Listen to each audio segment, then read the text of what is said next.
Coming up on Network Africa. Police shooting of a 5-year-old girl sparks protest in restive English-speaking southwest region of Cameroon. Police in Kenya arrest husband of record-breaking long-distance runner Agnes Tirop, who was stabbed to death at her home. Plus, South Africa moves to vaccinate 12 to 17-year-olds against COVID-19.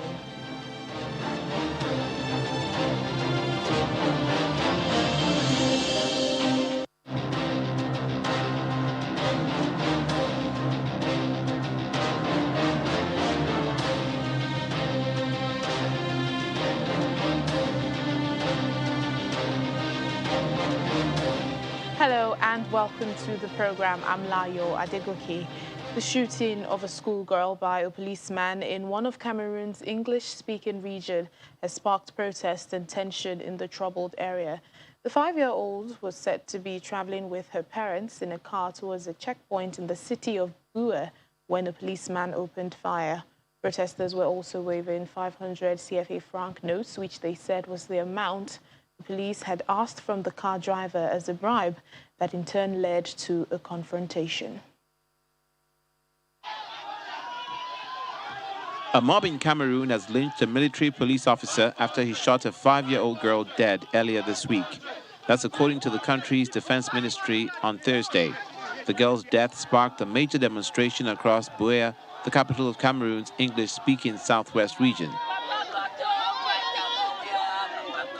Protesters there on Thursday marched the girl's body to the regional governor's office, who attempted to calm the crowds and promised swift action. In a statement, the defense ministry said she was shot in a car after the driver refused to stop at a checkpoint, prompting the military officer to open fire in an attempt to immobilize the vehicle. A crowd then killed the officer, the ministry said, adding that an investigation has been opened into the two deaths. Several residents have said the girl's death reflects a larger pattern of heavily militarized security forces harassing local residents.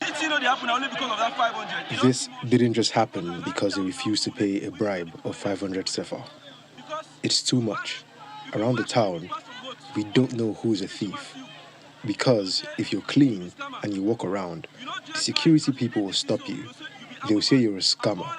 If you're unkempt, they will say you're a separatist fighter. All of that so they can catch you and take money from you.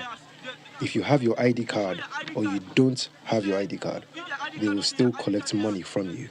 Secessionist fighters there have been battling government troops for nearly 5 years, fueled by a perception of marginalization by the country's French-speaking majority.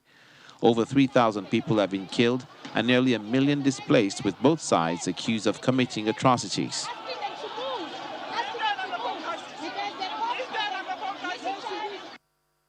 A mob in western Kenya has killed a self-confessed serial killer who escaped from custody 2 days ago. Police say 20-year-old Mandela was traced by villagers to a house in Bongoma town and beaten to death. Authorities had launched a massive manhunt for the fugitive, who admitted to killing more than 10 young boys during a 5-year period. Eyewitnesses say he returned to the home of his parents, who have disowned him, and was subsequently strangled by neighbors who found out he was there. Still in Kenya, police have arrested the husband of record-breaking long-distance runner Agnes Tirop, who was stabbed to death at her home. Officials say Emmanuel Rotich, who was detained in the coastal city of Mombasa, will face charges once investigations are completed. 25-year-old Ms. Tirop was found dead on Wednesday in the western town of Iten, a training center for top athletes. Well, last month, she broke the women-only 10-kilometer road race world record. Mr. Rotich, who is described as the prime suspect in her killing, was caught on Thursday as he was trying to flee to a neighboring country to evade justice. That's according to the police officials. Ongoing conflict in Tambura, South Sudan, has displaced tens of thousands of children. Schools have been destroyed by armed attackers, and students, as well as their teachers, have been frequent targets. So many teachers are now fleeing for their lives, while numerous school-going children have been forced by these dire circumstances to leave their homes and shelter at the United Nations mission in South Sudan's temporary base in the area, while as learners in other parts of the country continue their education after the easing of COVID-19 restrictions and the reopening of schools. Learning institutions in Tambura remain with their shutters down with an uncertain future. 72% of children in the world's newest nation drop out of school at the primary level. That's the highest rate of any country. Well, the mission in South Sudan is now trying to bring together the opposing groups in Tambura so as to restore calm and stability in the region.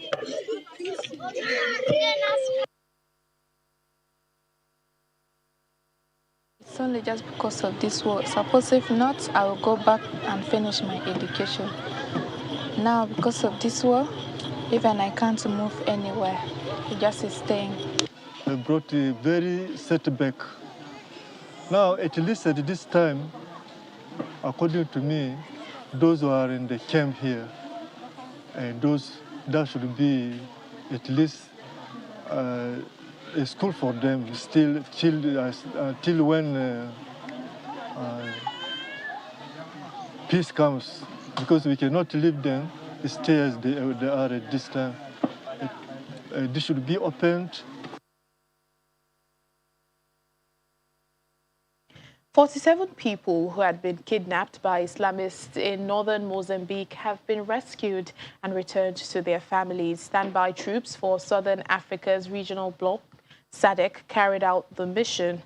Well, there was no confrontation between them, reports say, and the Islamic State-linked militants, because the 5 hostage takers fled when they realized the presence of the regional force. The abductees hailed from the districts of Maikomia and Mosimboa de Praia in the gas-rich province of Cabo Delgado, where a 4-year insurgency has left thousands dead and forced at least 820,000 others from their homes. Well, in recent months, SADC and Rwandan troops say they have rescued more than 200 people from the hands of militants, killed more than 20 jihadists, and arrested 5.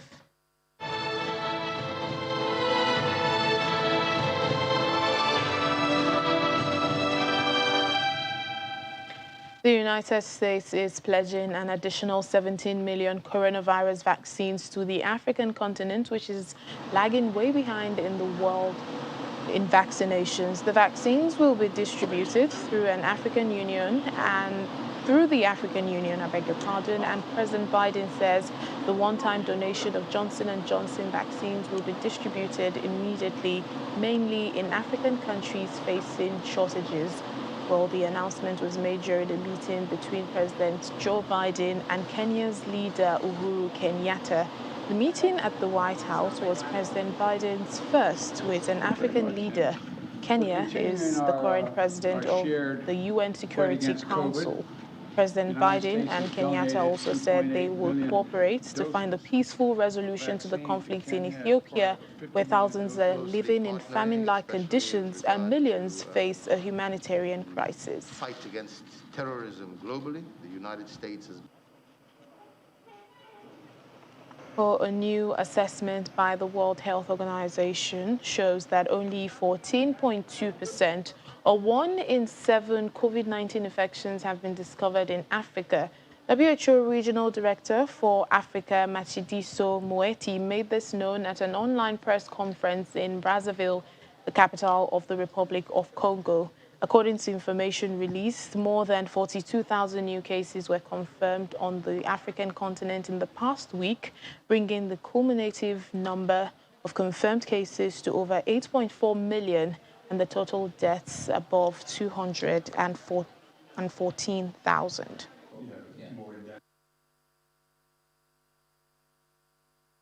There have now been more than 8.4 million COVID-19 cases in Africa, and sadly, 214,000 lives have been lost. In the past week, there were 42,000 new cases a decrease of 35% compared to the previous week. In most countries, cases are trending downwards or plateauing, but a few are still reporting increases, including Angola, Gabon, and Cameroon. With 67 million Africans now fully vaccinated, equal to only 4.9% of the continent's population, hundreds of millions of people remain vulnerable to severe COVID-19 illness and death. The Ugandan government agency in charge of distributing COVID-19 vaccines to government health facilities is mandating its staff and visitors to present proof that they're fully vaccinated, that anyone who is not fully vaccinated must present a negative PCR test taken in the last 72 hours to be allowed in. While Uganda has so far received 5.6 million doses of COVID-19 vaccines, some procured, others donated, but just 2.3 million people have received their jabs and 580,000 are fully vaccinated in the country. The Health Minister, Jane Ruth, partly blames the slow uptake on accessibility, inadequate vaccines in certain areas, few vaccination points, as well as hesitancy. South Africa has announced it will be reducing the age limit for COVID-19 vaccination in the country. From Wednesday next week, 12 to 17 years old will be allowed to get a single dose of the Pfizer vaccine only for now. Health Minister Dr. Joe Fala gave details of this development this morning during a virtual press conference. Today, I'm happy to announce that we have reached the stage where we are ready to open up vaccination for children between the ages of 12 and 17. This is the secondary school cohort. We are now ready to start vaccinations for this group, the young people from the age of 12 to 17 years. Now, this follows a recommendation which we received from our Ministerial Advisory Committee on Vaccination. This service will start on the 20th of October to allow the necessary preparation on the EVDS registration system and also other logistical preparations. The Pfizer vaccine, which has been approved by SAPRA for this age group, will be used for the purpose of this vaccination of the young people 12 to 17.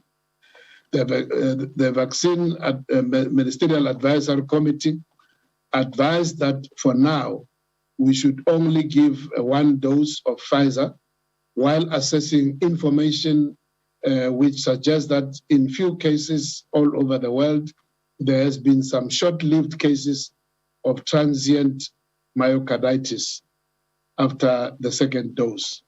Now, this rare finding of this adverse effect, it's a slight inflammation on the heart muscle, which has been noticed in a few cases. And the vaccine MEC has advised that while this is being monitored all over the world, at this stage, there's been no indication that the first dose has any serious side effects. So for now, it will be just one dose while the studies are continuing, which we believe that will still offer significant protection. And once more information comes, then we can space the second dose for the young people.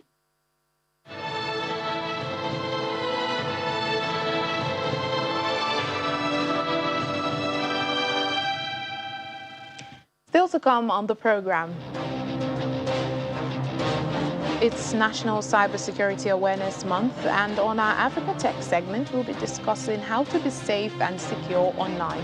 Please join us again.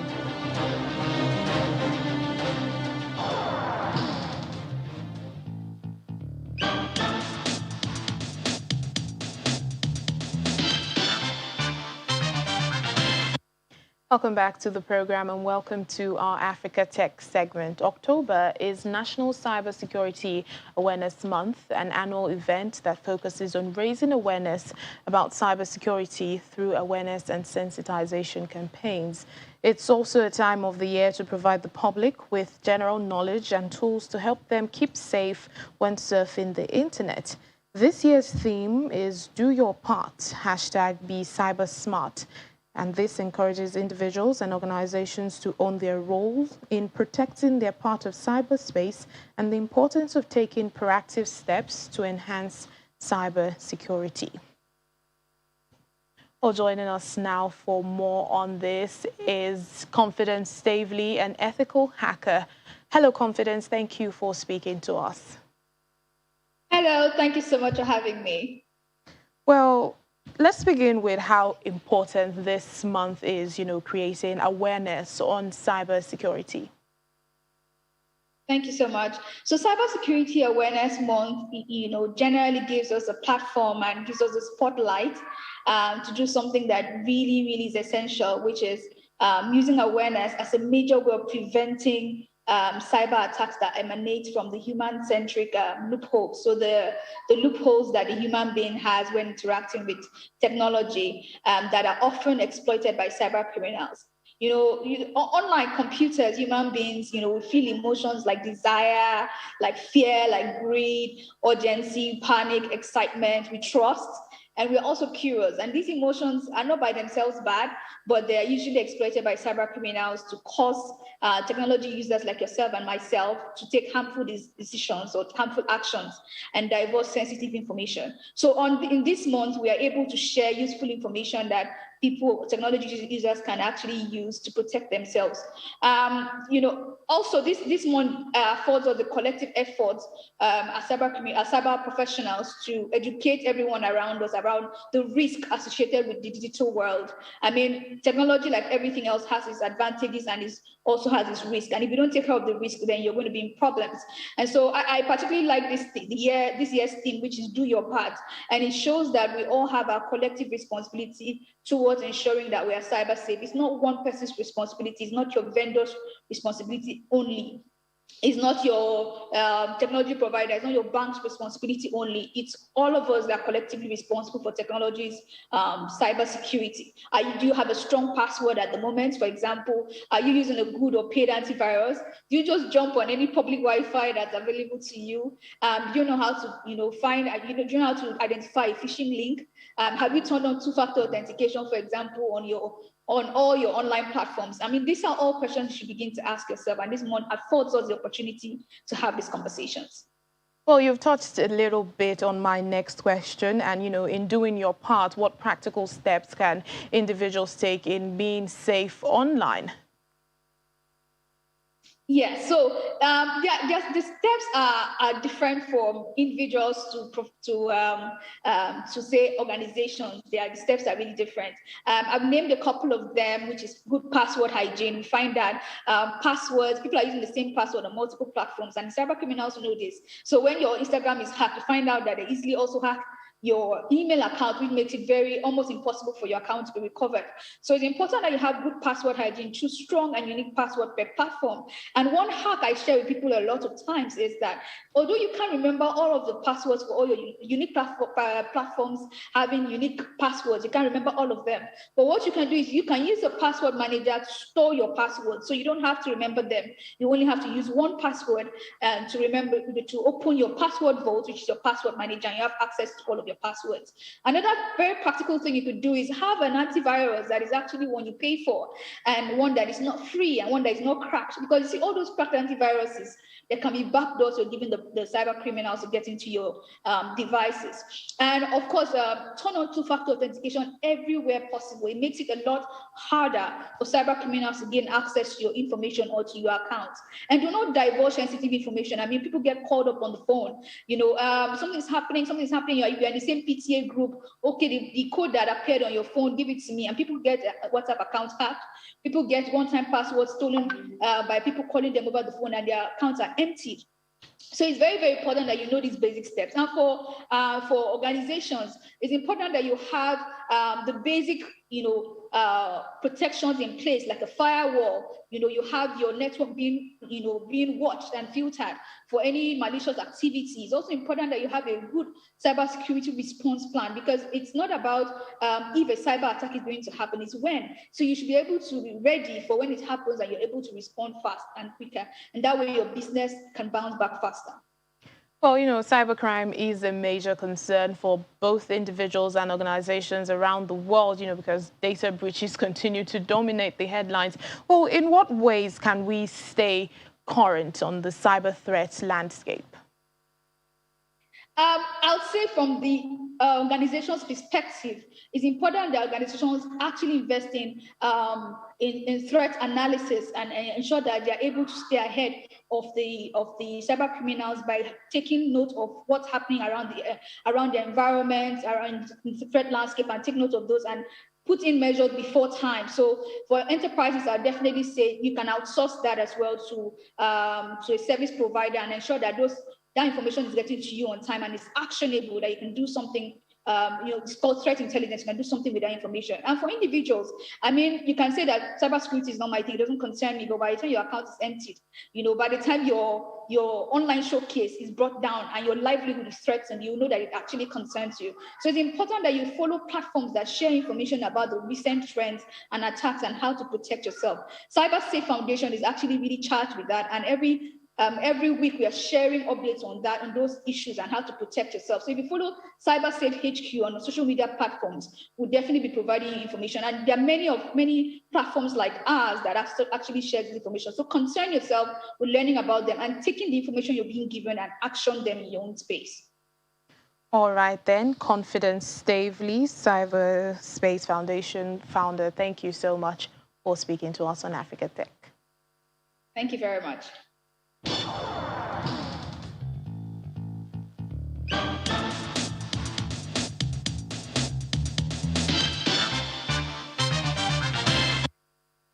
The family of former South African President Nelson Mandela is selling personal items of the famed leader to help pay for a memorial garden being built in his honor. The family is selling roughly 100 items, but will keep things that showcase Nelson Mandela as a family man for the memorial space. President Nelson Mandela's family are auctioning off his personal items to help build a garden in his honor. The New York-based auction house, Govney's, will host a live and online auction on the 11th of December, which will help pay for the Nelson Mandela Freedom Garden in Kunu, South Africa, where Mandela was buried. In the showcase behind me is the black with white polka dot Madiba shirt that Nelson Mandela chose to wear when he met with Great Britain's Queen Elizabeth. Mandela's oldest child says her father wanted to generate tourism on the Eastern Cape where he was born. So, as the eldest, she feels a great responsibility to make that happen for him even after his death. It is hard, but at the same time, when it comes to the shirts, and my father had lots of shirts. His belongings up for auction include briefcases, pants, and some of his famous Madiba shirts. The family hopes guests of the garden are inspired to re-evaluate their lives. When people come and visit, they have to actually deal with their own issues that they have, not just in terms of racism, but also personal issues. When they finish walking the garden, they should actually have a sense of what lesson can I take from Nelson Mandela's life that I take home with me. Also included in the auction are a pair of glasses worn by Nelson, gifts he received from presidents, and handwritten documents. This 4-page letter Mr. Mandela wrote in 1976 while imprisoned on Robben Island. You can see how patiently he wrote this out, and then here it is, the stamp from Robben Island prison. Nelson Mandela, who was South Africa's anti-apartheid revolutionary, died at the age of 95 in 2013 at his Johannesburg home.